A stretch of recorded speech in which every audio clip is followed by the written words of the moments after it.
L'aigua potable és un recurs molt valuós. Ho és per la seva condició de bé natural imprescindible per a la vida i les activitats humanes, però també pels elevats costos dels tractaments que s'hi apliquen per garantir-ne la qualitat.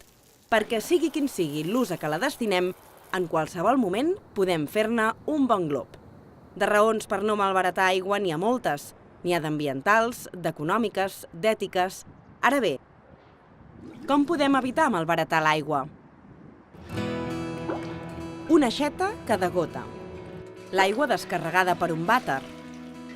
El rentat d'un cotxe amb mànega. Aquests són només alguns exemples que posen de manifest la facilitat amb què consumim aigua potable, quasi sense adonar-nos-en. La bona notícia és que evitar malbaratar-la també és molt senzill. Per exemple, només que cada català consumís 1 litre menys d'aigua al dia, en un mes podríem reduir el consum en uns 200 milions de litres, que equivalen a més de 350 piscines. 350 piscines d'aigua potable. Però d'on podem treure aquest litre i si pot ser uns quants més? Doncs sobretot fent petits gestos en el nostre dia a dia, com ara tancar l'aixeta quan no fem servir l'aigua. Reparar les aixetes que perden, reduir el cabal amb airejadors, fer servir la descàrrega del vàter més adequada, omplir al màxim la rentadora i el rentavaixelles i fer servir els programes d'estalvi.